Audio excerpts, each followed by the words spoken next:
Épisode 5 dans lequel je vous explique ma stratégie pour trouver les bons mots-clés, que ce soit pour votre référencement sur Google, donc pour votre blog ou votre site internet, quand vous faites du contenu, quand vous êtes créateur de contenu, et les autres outils qui sont utilisables pour votre référencement vidéo, donc votre référencement sur YouTube. Je parle par exemple de TubeBuddy que vous connaissez sûrement, mais pas que.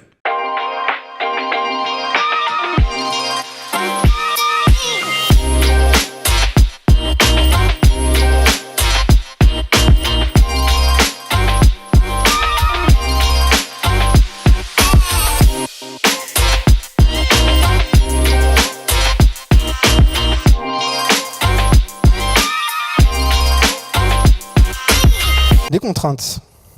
Alors là, je reviens sur le blog WordPress. Les contraintes techniques. Qu'est-ce que je fais? Comme je vous ai dit, j'ai ma chaîne YouTube, mon blog WordPress. WordPress, effectivement, il est super quand on est blogueur parce que vous allez vite. Vous avez un environnement qui est fait justement pour les rédacteurs, pour les blogueurs, c'est parfait. Après, au niveau, c'est pas encore très SEO friendly, même s'il y a eu des efforts de fait. Donc moi, vu que je vous ai dit, je ramène tout au plus simple à chaque fois. Il faut que je sois efficient, il faut que je puisse vite chaque semaine faire mon article. J'ai pas envie de cliquer sur 1000 liens pour faire quelque chose. Donc, déjà choisir un thème SEO friendly. Je vous ai mis à droite une liste très pertinente, mise à jour en 2019, de 30 thèmes WordPress, gratuits et payants. Vous avez un peu de tout. Ça vous évite de tout refaire votre WordPress. Qu'est-ce qu'un terme SEO friendly? Un thème qui va être rapide en termes de temps de chargement, des liens qui ne pénalisent pas, une structure propre avec votre nom d'article en H1 et après toutes vos chaînes aussi propres. Enfin voilà, quelque chose qui est fait pour le SEO. Il faudra quelques extensions.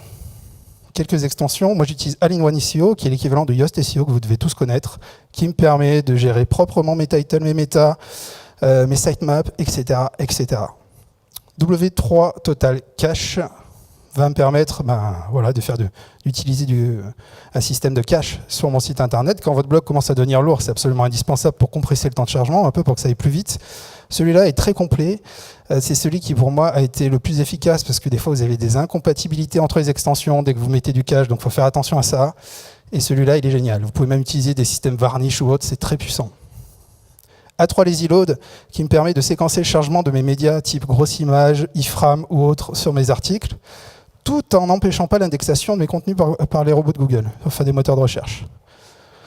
Et le dernier, WP Smudge, qui va tout simplement compresser toutes mes images. Je ne veux pas avoir géré mes images. Si j'envoie une grande image, je veux qu'il me la compresse, qu'il y ait un ratio poids-format qui soit parfait pour mon utilisateur et pour Google.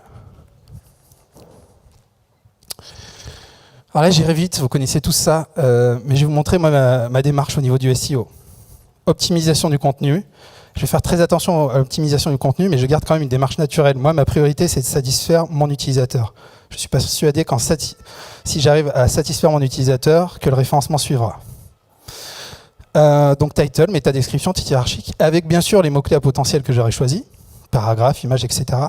Le maillage interne, quand on est infopreneur, quand on est créateur de contenu, c'est de l'or. Il faut absolument mailler tous vos articles. Si je fais un article sur les couleurs complémentaires, je vais forcément envoyer un lien vers ma page qui parle de mélange de peinture.